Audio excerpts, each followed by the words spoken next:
ادامه گفتارهای رادیوی فرهنگ.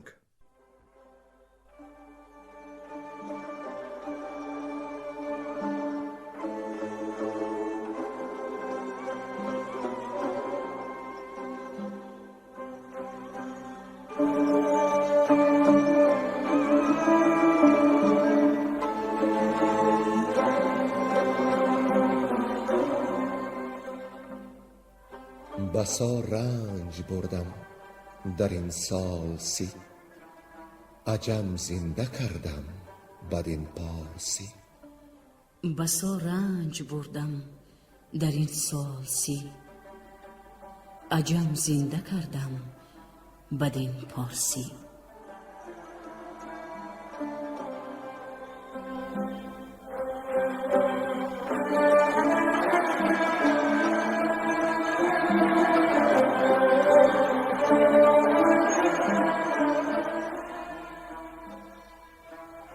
محفل ادبی به استقبال جشن هزاره شاهنامه بیزوال ابوالقاسم فردوسی.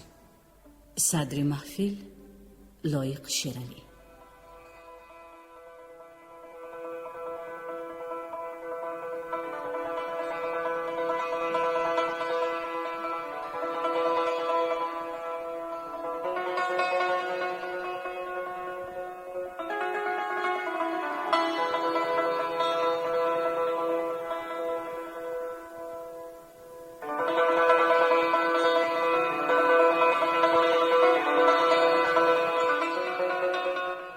شنوندگان محترم، یاد دارم که ما در گفتار پیشین به جایی رسیدیم که رستم به ایرانیان خواسته بخش کرد و به کیخسرو نامه نوشت و 40 روز با دشمن رزمگیریش را ذکر کرد.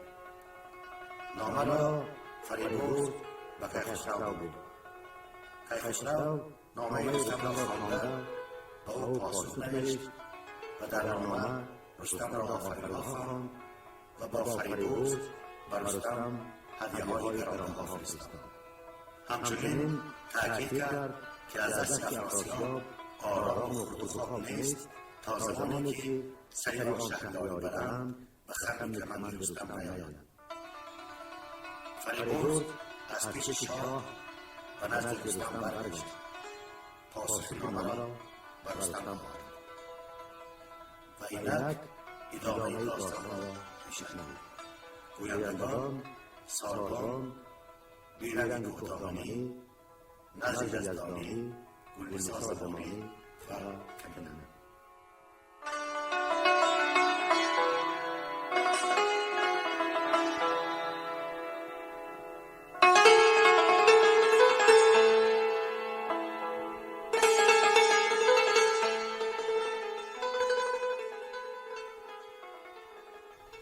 آگاهی یافتن افراسیاب از کار لشکر.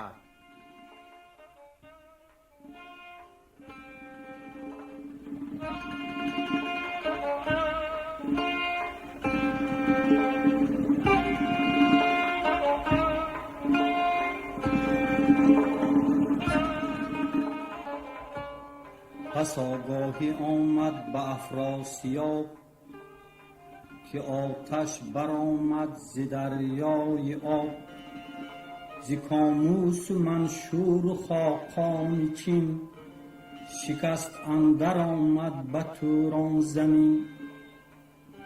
از ایران یکی لشکر آمد به جنگ که شد چرخ گردنده را راه تنگ. 40 روز یکسان همه جنگ بود، شب و روز گیتی به یک رنگ بود.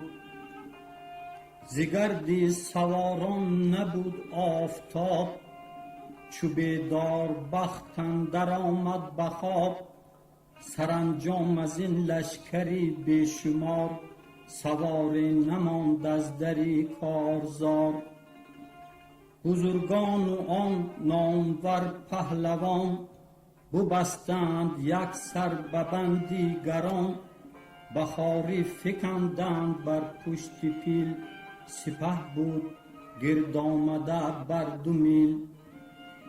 ببردند از ایدر به ایران زمین، بزرگان هزاران خاقان چین، ز کشته چنان شد که در رزمگاه کسی را نبود پای رفتن برا. وزان روی پیران براهی ختن، بشد با یک نامور انجمن.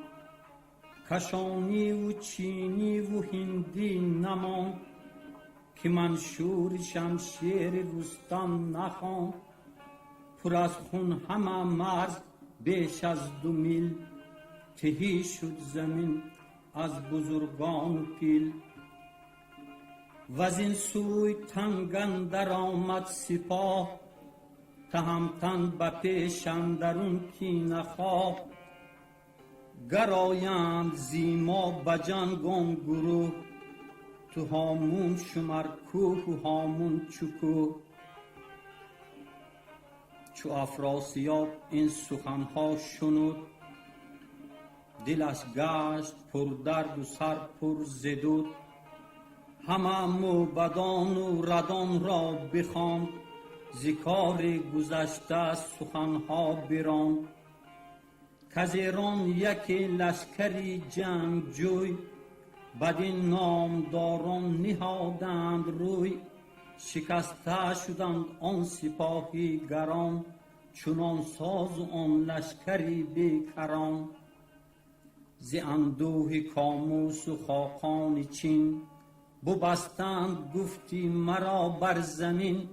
سپاه چنان کشته و خسته شد، 2 بهره ز گردن کشان بسته شد. چه سازیم و این را چه درمان کنیم، نشاید که این بر دل آسان کنیم. گریدون که رستم بود پیش رو، نماند بر این بوم و بر خار و خو. یکی کودکی بود بر سان نی، که من لشکری برده بودم برای.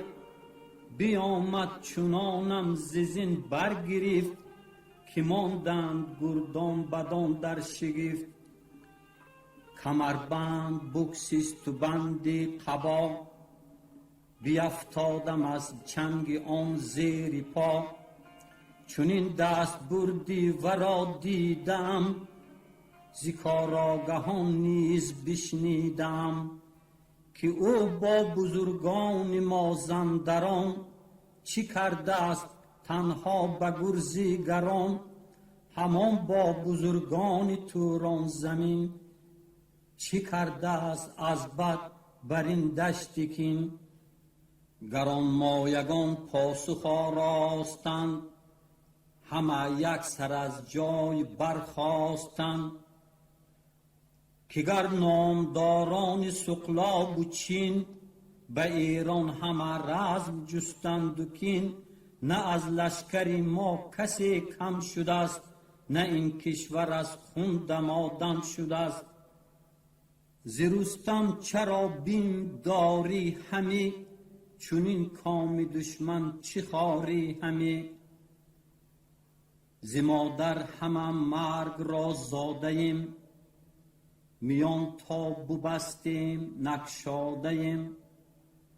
اگر خاک ما را به پی بسپرند، از این کرده خویش کیفر برند. به کین گر ببندیم یک سر میان، نماند کسی زنده ز ایرانیان. ز پرمایگان شاه پاسخ شنید، ز لشکر زبان آوران برگزید. دلیران و گردن کشان را بخواند، ز خواب و ز آرام و خوردن بماند. در گنج بگشاد و دینار داد، روان را به خون دل آهار داد. چنان شد ز گردان جنگی زمین، که گفتی سپهر اندر آمد به کین.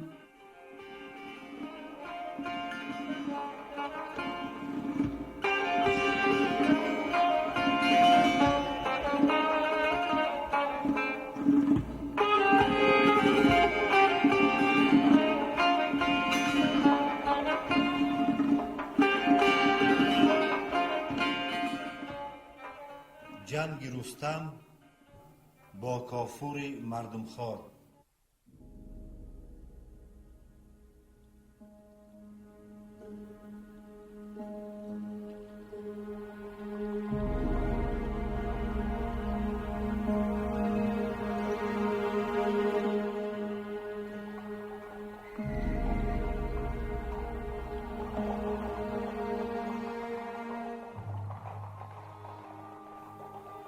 چو این بند بد را سر آمد پدید، فریبرز نزدیک رستم رسید.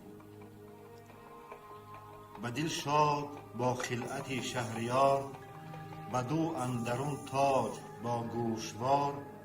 از او شادمان شد گوی پیلتن، بزرگان لشکر شدند انجمن.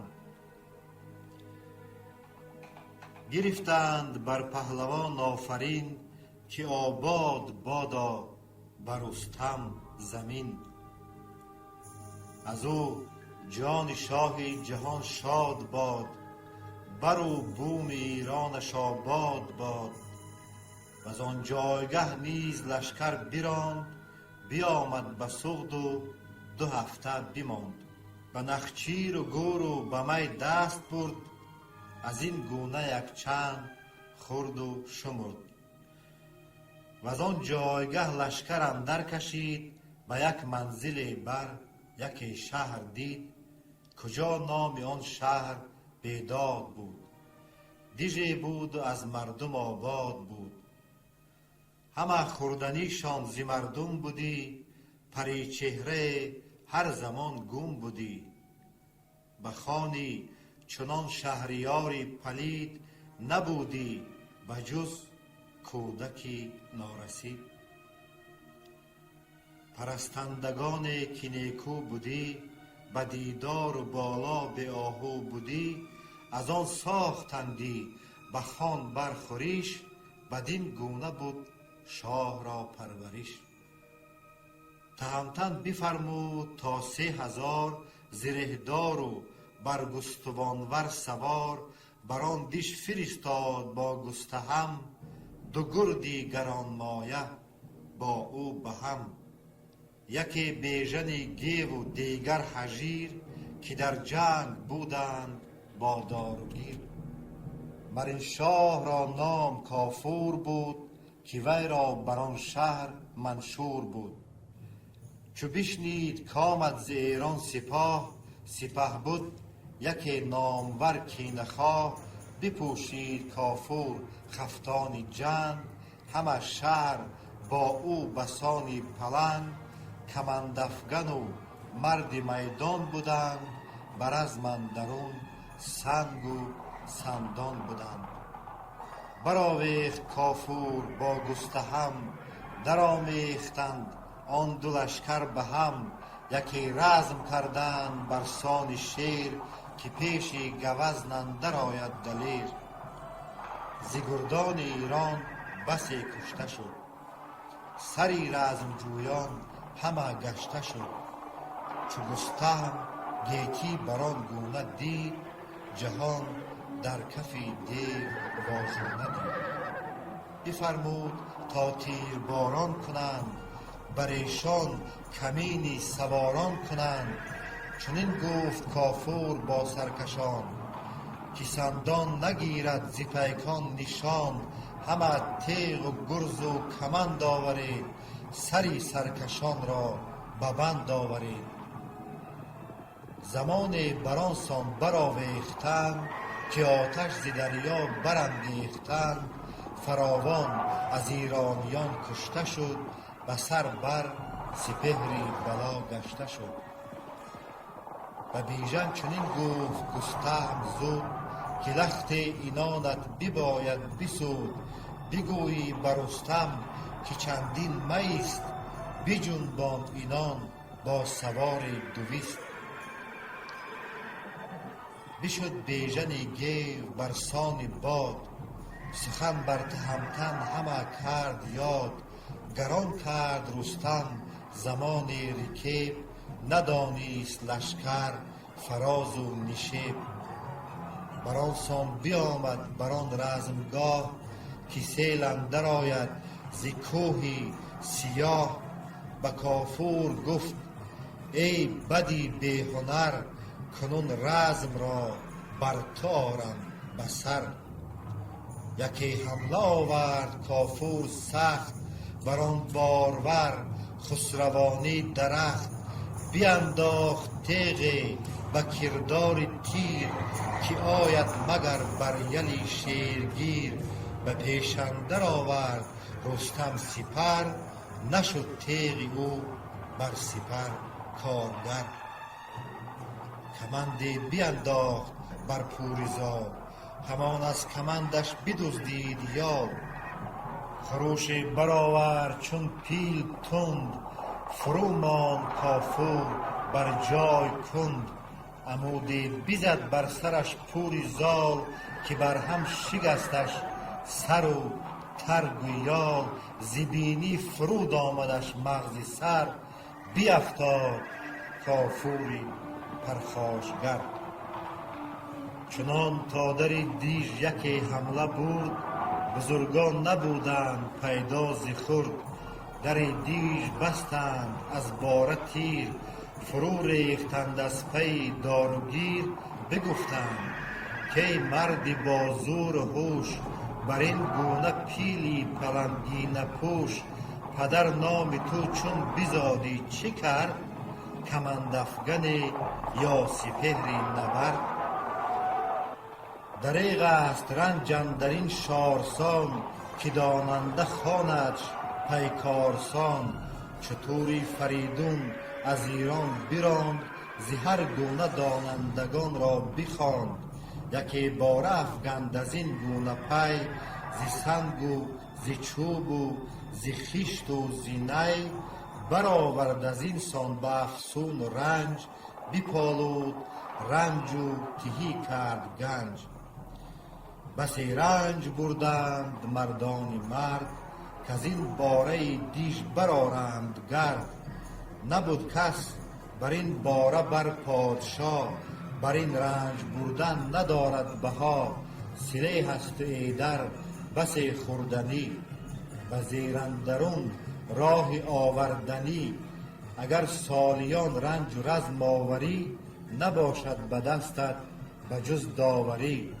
نیامد بر این باره بر منجنیق ز افسون تور و دمی جاسلیق.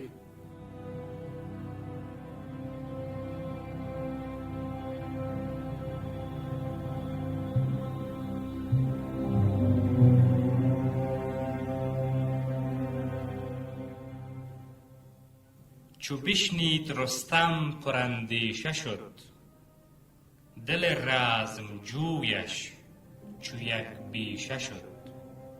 یکی رزم بودش نه بر آرزوی سپاه اندر آورد بر چار سوی.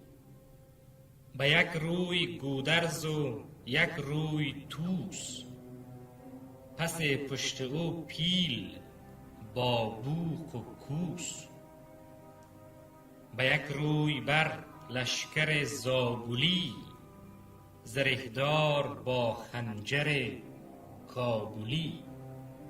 ز بالا هم از سنگ و باران تیر فرو ریختندی بر آن گردگیر. چو آن دید رستم کمان برگرفت همه دژ بر او ماند اندر شگفت. هر آن کس که از باره سر برزدی زمانه سرش را همی در زدی. ابا مغز پیکان همی راز گفت به بدسازکاری همی گشت جفت. پی باره زان پس بکندن گرفت ز دیوار مردم فگندن گرفت.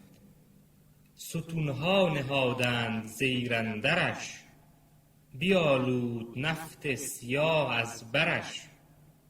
چو نیمی ز دیوار دژ کنده شد به چوب اندر آتش پراگنده شد. فرود آمد آن باره تور کرد ز هر سو سپاه اندر آمد به گرد. بفرمود رستم که جنگ آورید کمانها و تیر خدنگ آورید.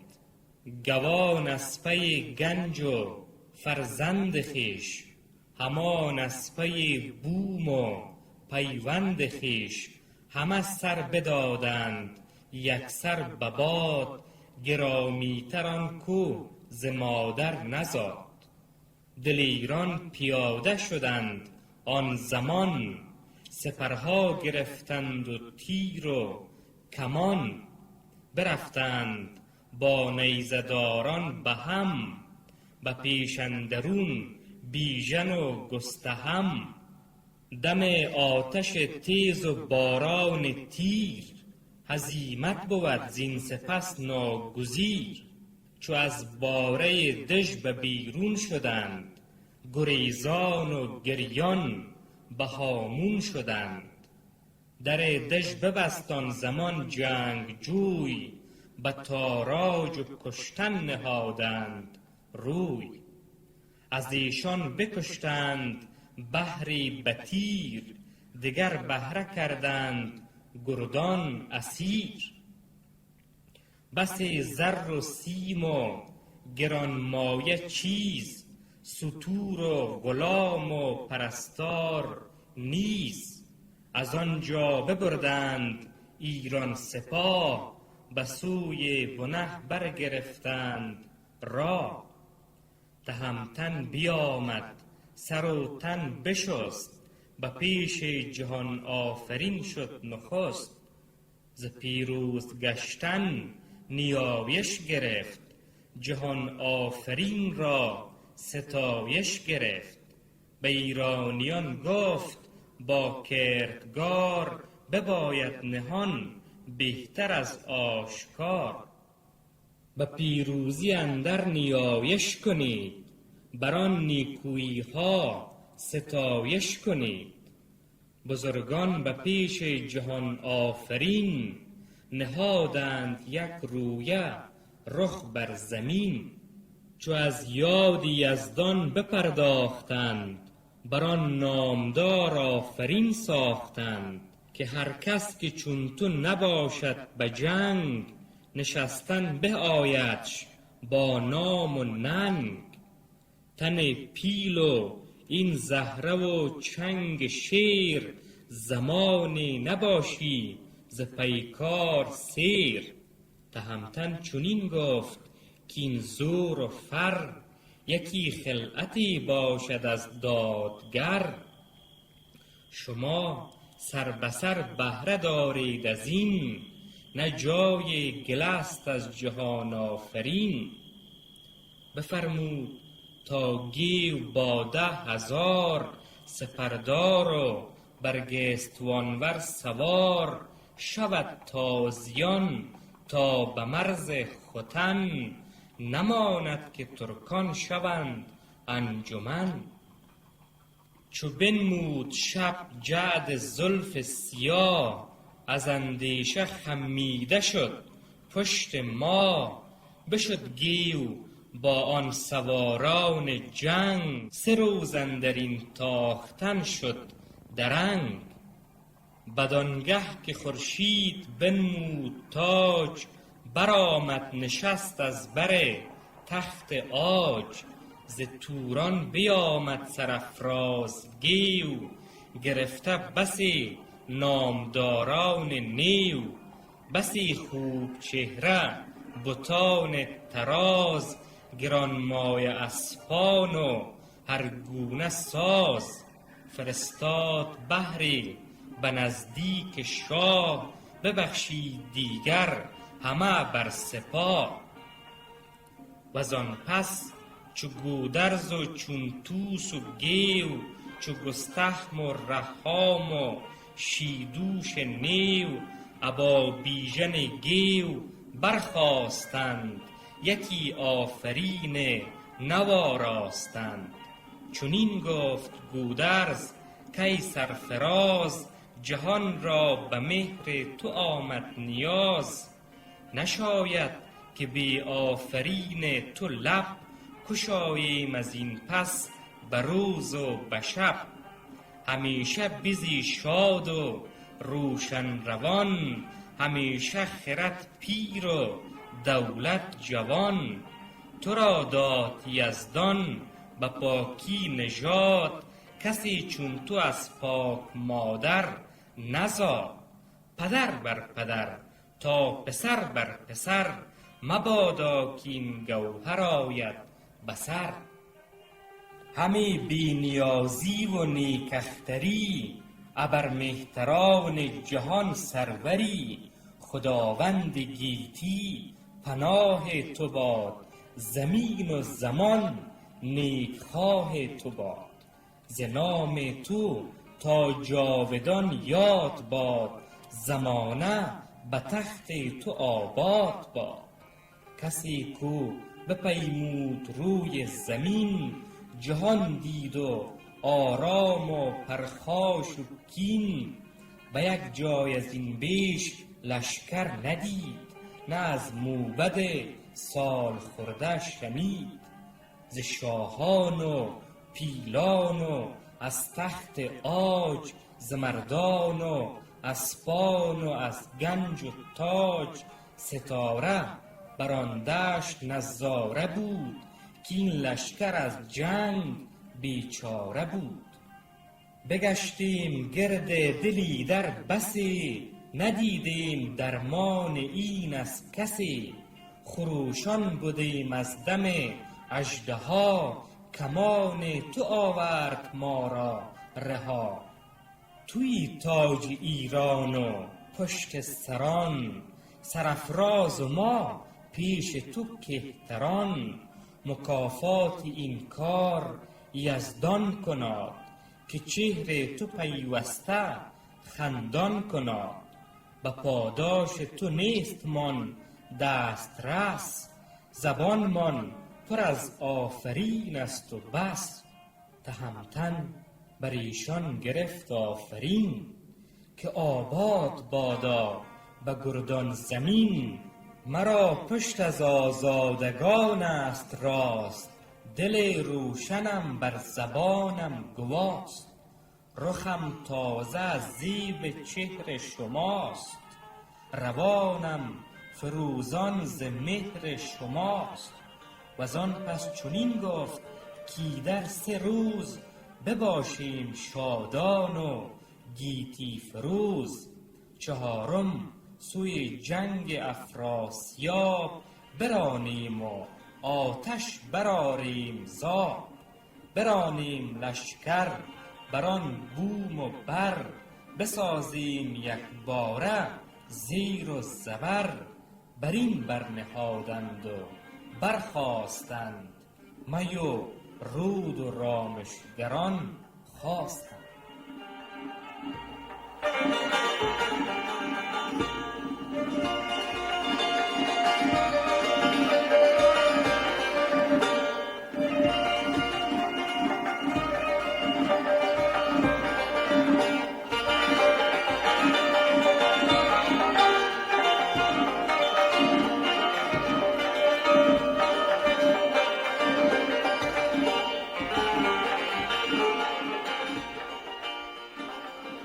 آگاهی یافتن افراسیاب از آمدن رستم.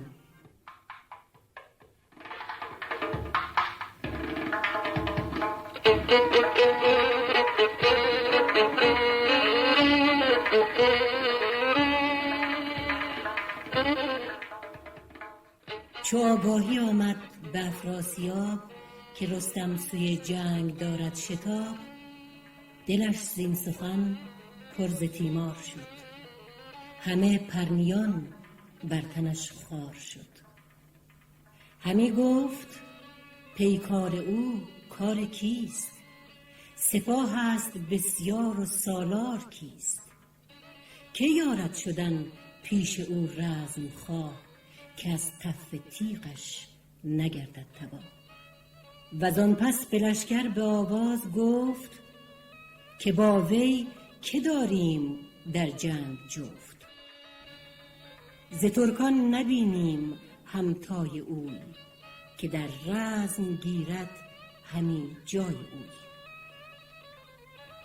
چنین گفت لشکر به افراسیاب، که چندین سر از جنگ رستم متاب. تو آنی که از خاک آوردگاه همی موج خون اندر آری به ما. سلی هست بسیار و مردان و گنج، دل از کار رستم چه داری برنج؟ ز جنگ سواران تو غمگین مشو، نگه کن بر این نامداران گو. چنان دان که رستم هم از آهن است، اگرچه دلیر است هم یک تن است. سخنهای کوتاه از او شد دراز، تو با لشکری چاره او بساز. سر او ز ابر اندر آور به خاک، از آن پس ز شاه و ز ایران چه باک؟ نه کیخسرو آباد ماند نه تخت، به ایران نه بوم و نه شاخ درخت. نگه کن بدین لشکر نامدار، جوانان شایسته کارزار. ز بهر بر و بوم و پیوند خویش، زن و کودک خرد و فرزند خویش. همه سر به سر تن به کشتن دهیم، از آن به که کشور به دشمن دهیم. چو بشنید افراسیاب این سخن، فراموش کرد آن نبرد کهن. ز بوم نیاگان و از بهر خویش، یکی تازه اندیشه افکند پیش. چنین داد پاسخ که من ساز جنگ به پیش آورم، چون شود کار تنگ. سر زابلی را به روز نبرد، به جنگ دراز اندر آرم به گرد. نمانم که کیخسرو از بخت خویش، بود شاد و پدرام بر تخت خویش. نبیره ز اندیشه چون کم شود، به مرز نیا هدیه رستم شود. نبیره نمانم نه پرخاش جوی، به شمشیر بنشانم این گفتگوی. بر او سرکشان آفرین خواندند، سرافراز را سوی کین خواندند. که جاوید شادان و بهروز باش، همه ساله با بخت پیروز باش. سرافراز و کامآور و تندرست، تو با زور بادی بداندیش سست. بفرمود تا لشکر آراستند، به کین نو از جای برخاستند. یکی شیردل بود فرغار نام، قفس دیده و تیز جسته ز دام.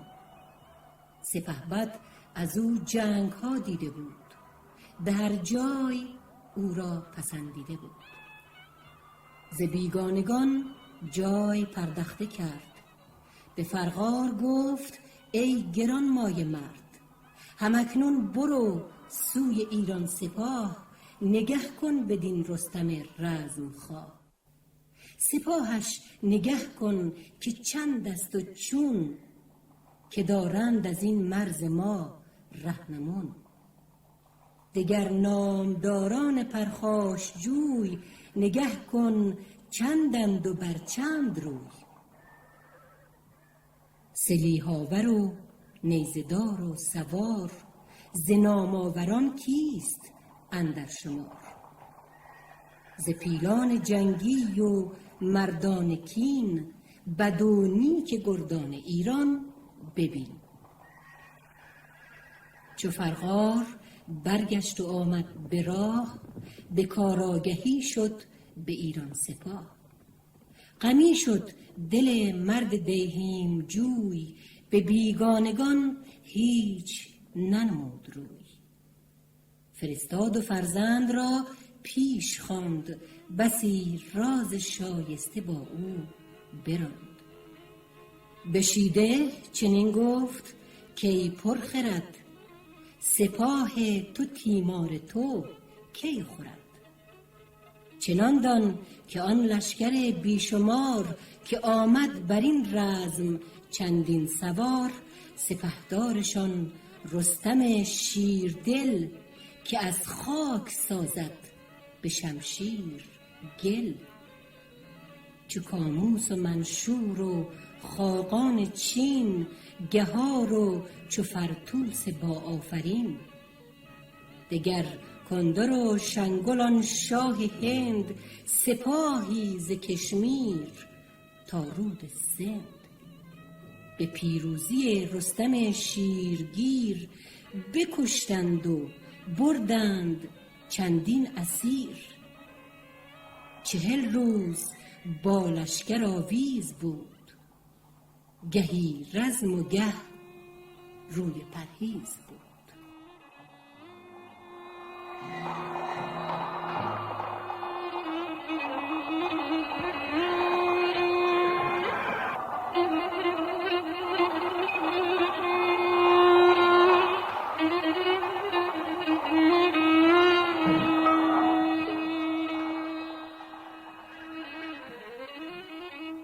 سرانجام رستم به خم کمند، ز پیل اندر آوردشان کرد بند. سواران و گردان هر کشوری، ز هر سو که بود از بزرگان سری. سلیح و هیونان و اسپان و تاج، به ایران فرستاد با تختی عاج. بدین کشور آمد کنون زین نشان، همان نامداران و گردن کشان. من ایدر نمانم بسی گنج و تخت، که گردان شده است در این کار وقت. کنون هرچه گنج است و تاج و کمر، هم از طوق زرین و زرین سپر. فرستم هم از سوی الماس رود، نه هنگام ناز است و رود و سرود. هر آسانم از رستم تیز چنگ، تن آسان کی باشد به کام نهنگ. و مردم نماند بر روز نبرد، نپیچد ز زخم و ننالد ز درد. ز نیزه نترسد نه از تیغ و تیر، وگر گرز بارد بر او چرخی پیر. تو گویی که از روی و از آهن است، نه مردم نژاد است کهریمن است. سلیح است چندان بر او روزی کین، که سیر آید از بار پشت زمین. زره دارد و جوشن و خود و ببر، بغرد به کرداری غرنده ابر. نه برتابد آهنگ او ژنده پیل، نه کشتی سلاحش به دریای نیل. یکی کوه زیرش به کرداری باد، تو گویی که از چرخ دارد نژاد.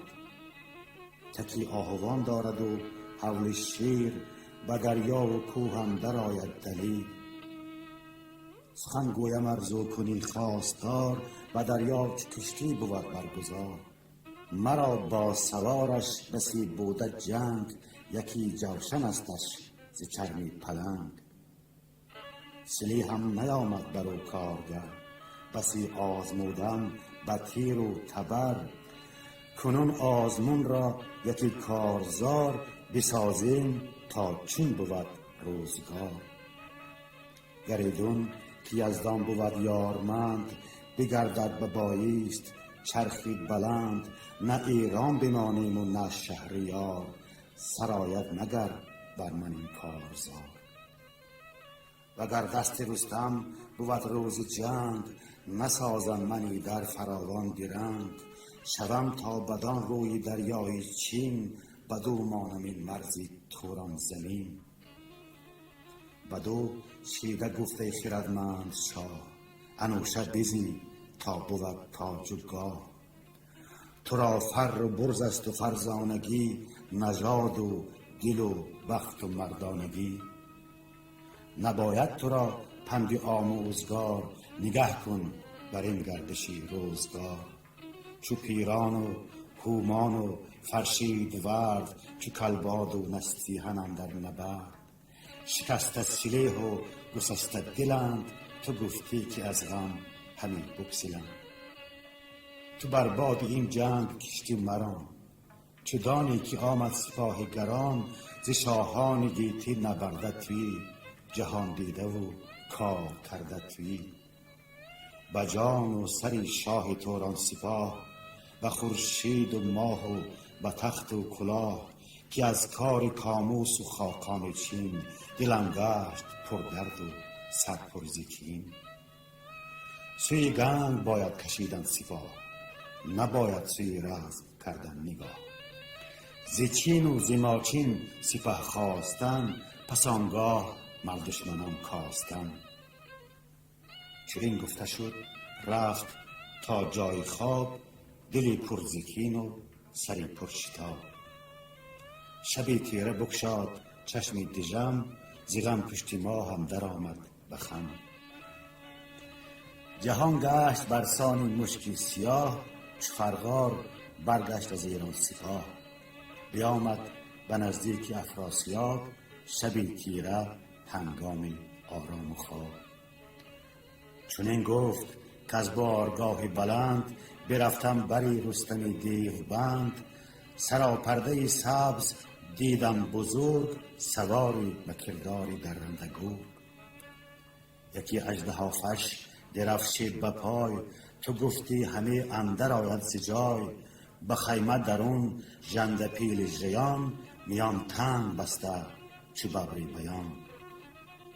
یکی بور ابرش به پیشش به پای، نه آرام دارد تو گویی بجای. فرو هشته از کوهه زین لگام، و فتراک بر حلقش خم خام.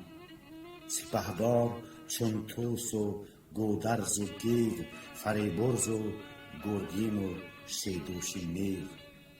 گرازت طلایه است با گستهم، که با بیژن و گیو باشد به هم. غمی شد ز گفتار فرغار شاه، کس آمد بری پهلوان سپاه. که آمد سپهدار پیران چو گرد، بزرگان و گردان روزی نبرد. ز گفتار فرغار چندی بگفت، که تا کیست با وی و پیکار جفت. بدو گفت پیران که ما را ز جنگ، چه چاره است جز جستن نام و ننگ. ز بهری برو بوم و فرزند خویش، بکوشیم و از بهری پیوند خویش. چو پاسخ چنین یافت افراسیاب، گرفتم در آن جنگ جستن شتاب. و پیران بفرمود تا با سپاه، روان شد بری رستم کینه خواه. ز پیش سپهدار بیرون شدند، همه رزم را سوی هامون شدند. سپه بود چندان که گفت جهان، همی گردد از گرد یکسر نهان. تبیر از زنان نعره برداشتند، همی پیل بر پیل بگذاشتند.